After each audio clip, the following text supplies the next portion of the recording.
Hey guys, welcome to Transitions with Dr. Tam. In this episode, it's going to be unlike some others because I'm going to draw you a little bit closer in. Over the past few months, I've been doing a lot of deep diving into me because I have to and I have time. I have to because there are so many things about the world that's changing. And I've got to move with the change and be comfortable with that and possibly find some other things that I have interest in and enjoy so that way, yeah, I don't drown in the shift. Another change is my children are off into their young adulthood lives. And I am living a life as an empty nester. So I've been creating a video diary called A Girl Without a Niche because I'm all over the place, but I have so much to say and so much to offer, but just trying to fine tune what all of that looks like in this season. So for this episode of Transitions with Dr. Tim, let me bring you in to what it's like being an empty nester and a girl without a niche. Stay tuned, and I hope you enjoy.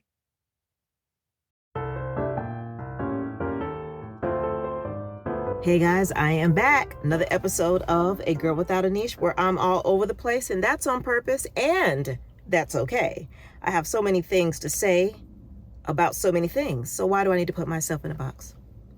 And today's episode is really going to be indicative of being all over the place because I'm not talking about the lessons and challenges and experiences connected to the road to entrepreneurship. Today I'm talking about motherhood, the empty nest version. I know.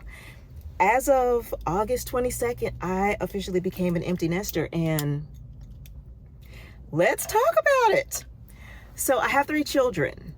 I have 2 boys and a girl in the middle, and each experience was different. With my oldest, I was super excited about dropping him off to college, and I did think I was going to cry a lot, but I ended up not feeling any type of sadness on that day because I was excited for him to experience what I knew to be some of the most amazing days and moments of my life. I met my best friend in college, and I mean, come on.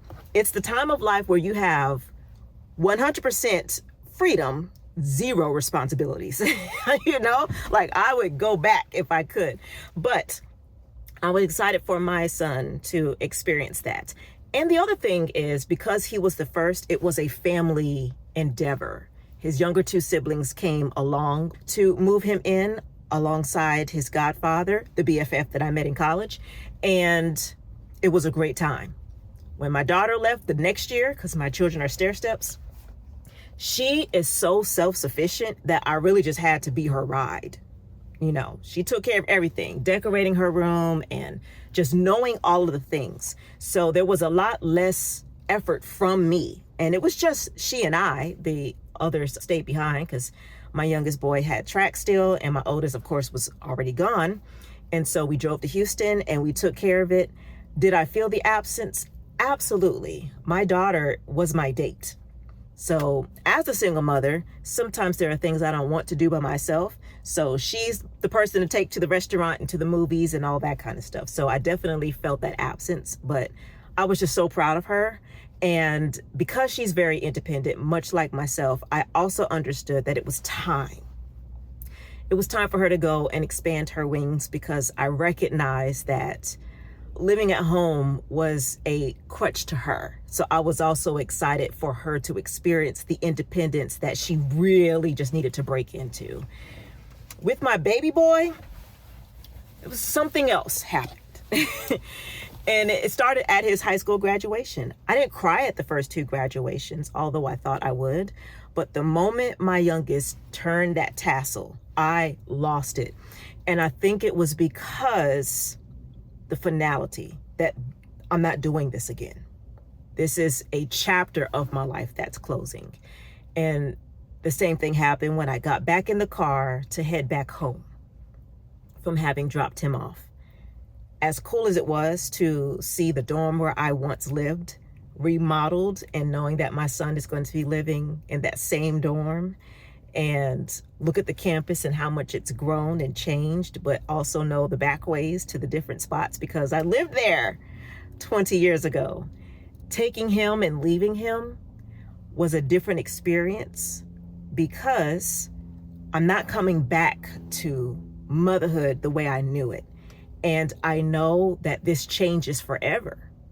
The day I left for college, my relationship with home from my parents changed forever. I fell in love in college. I ended up marrying that person and we had children. And I ended up moving to another city. I never lived in El Paso again as far as my permanent residence and my males going there. So I also recognize that this is also a little bit more final because, yeah, I'm an empty nester. And for a moment there, I never shed a sad tear, but I shed a lot of tears because somewhat uncertainty, like when you spend your entire life doing things so other people can be okay, and now I'm just doing things, it's weird. So it was just like the shock of, I don't have to do anything. I don't have to work to afford this house so they can have a backyard. I don't have to live in Dallas. I don't have to, you know what I mean? Although certain things are not going to change because I still have my livelihood that I want to maintain, but just recognizing that the feeling forced to do it, my life isn't scripted for me anymore. That's a big difference. And I had to sit with that. So that was one thing that kind of just made me feel something different. The other thing was, I was so proud of myself. Y'all, motherhood is not easy, and I think any mom knows that. But my 3 children have made me so proud. Point blank, period. And I did that. And I'm going to own that. I made so many mistakes, but they are my victory. And if there's anything I can say that I've done well, it is parenting. And now my prayer is just that whatever lessons they learned and whatever takeaways that they've been able to take away, that it encourages them to prosper, but I was just proud of myself. But then my baby boy sent me this text that said something to the effect of, thank you for these last 18 years. I recognize the sacrifices you've made, and you are truly the reason why I'm able to do what it is that I'm doing, and I'm honored to carry this Longhorn legacy. Okay, bro, why? Why did you do that? Now I got to sit in the car for another 45 minutes and gather myself. I can't even turn it on because where is the start button? My eyes are flooded with tears. And here's why. Because another challenge with motherhood is the mom guilt. We know that we have lost it, and we have said things and done things that we are not proud of. And we wonder if we're the reason why our children are not as productive or successful in some areas that we're worried about. And we also wonder if one day they're going to write a memoir about how much they hate us. Because we know that it was hard. And when you are a single parent, I can't speak for married parents because the majority of my mothering, as far as them living with me, I've been a single parent since my youngest was 2 and the boy is 18, right? So I can't speak to that, but as a single parent, I'm also very aware that there are moments when if one child stresses me out, everybody feels the result of that, and there isn't the other parent who can come and whisk the other ones away so I can just deal with this drama. Everybody's impacted by it. So one bad grade means everybody is in essence grounded because now we got to deal with this one bad grade. And because I can't divide myself, we're all at the parent conference or we are all dealing, everybody hears the argument. Everybody hears it. And there's no escape from that. So there are moments where I have personally felt really bad and guilty over the fact that when I'm stressed, everybody is punished for that. And because it's 3 children and it's just you, sometimes I'm always stressed. And then sometimes there's projection. Sometimes the stress that I am exuding has absolutely nothing to do with motherhood. It might be work. It might be the fact that I've gained so much weight and I feel bad about it. So at the moment where I've just tried on an outfit that I can't wear, somebody comes in and says, hey mom, can I? You're like, don't ask me nothing, right? Whereas if there were another person or another parent there, they could ask that person because they already can read my body language that I'm not the one right now. So you feel bad in those moments. You also think about how much of a joy it's been just to watch their journey. But you also remember how much you complained during the forming of that journey. Like, another 2 hours of sitting in the car waiting for you to get out of practice, or another dollar spent on something that I really didn't plan for, prepare for. And sometimes those complaints are articulated very loudly, and you just wonder if your kids feel like you loved them. So for my son to acknowledge that he knows that I loved him and that he honors me for being why he's where he is, it was very touching. Okay, hold on. Let me get this together. Okay, and we're back with the glasses so I can fix my life. But yeah, that was very touching. And so in that moment, I just was filled with emotion because I was grateful that he was grateful. And there's nothing better than for your kid to know that it was all for them and that it mattered to them. Yeah, that was beautiful. So I'm also a girl without a niche emotionally because I'm all over the place. I'm proud. I miss them. I'm nervous for me because what does it look like now? What does it mean now? And then just, adulthood has its challenges too. And I'm entering into a phase in life where some of their pains and some of their challenges, I can't rescue them from that. Like, this is not the parent conference phase where I can go and challenge a person for how they treated my kid. Now my kid has to challenge it. And the challenges are bigger. It's the job rejection. It's the breakup. It's the own self-image. It's all of that. So sometimes as a parent, you just worry about the what ifs. But I'm grateful and trusting that they'll be fine. We serve a big God.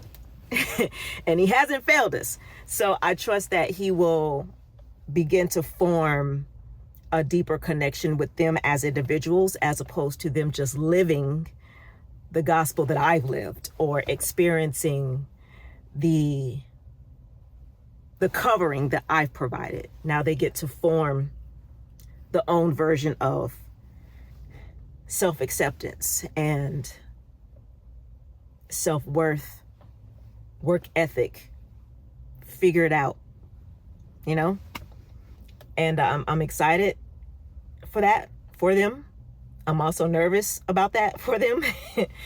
But yeah.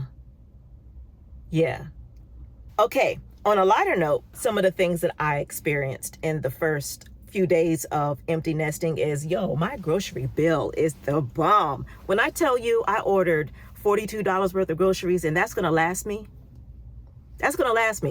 I should say that I really just eat ingredients. Give me an avocado and some chives and some shredded cheese, and that's a whole meal as far as I'm concerned. Don't come from my health. We're good. But I will say that was fun. It's also weird when I wake up in the morning. So I have a tradition when I would wake up and I'm going to work, especially in the summertime when they don't have school, I would go to work and start screaming at the top of my lungs. Bye guys, I love you. And then I'm waiting for them to respond, but them responding means I just woke them up. So I'm kind of trolling them. So leaving in the morning and not having that to do was weird. I can admit that. That was a change that was like, oh, I don't have anybody to scream at today. But it was also cool because early in the morning when I wake up, because I have the same sleeping schedule as a mom with a newborn, even though my newborn is 18. But at 3 a.m. when I wake up and want to turn on the TV or want to get some water, I'm not now conscious of the noise that I'm making. I'm still a quiet person, but I can make all the noise that I want. I can actually watch TV with the surround sound and not feel like they can't hear their TV because of mine. I can watch TV in the living room. You know, like it's so strange. And I have not experienced this ever. The last time I lived like this was in 2003. My senior year in college. That was the last time I just lived alone. Because after then I got married, and then it's been motherhood ever since. So to be in this place, but this time with a job and with money to do things, and with the past 20 years of experience on having to temper those things because I got to consider the other people that I live with, this is strange. So a little bit of me is, I don't know, all over the place, like that scene in that Tom Cruise movie, forgot the name of the movie, where he is dancing with the broom and singing and stuff like that. I haven't gotten to that place yet, but I have experienced the, oh, Tam, you don't actually have to tiptoe. You don't have to do that. You're not going to disturb anybody. There's nobody here. There's no, wow. It's weird. It's weird. And speaking of the noises that I can make, I had every intention of making this podcast episode at home last night because now I don't have to be quiet. Yet you see that you are here with me in the car. And why is that? Because I had to watch the reunion episode of Love Island. And by the time I was done watching the reunion episode of Love Island and then talking to my daughter about said reunion episode, I was tired. And so here we are in the car again, but it's okay. It's okay because we got to say what we got to say. So all of that to say, I am proud of my children, and I am proud of my children's mama. Yeah.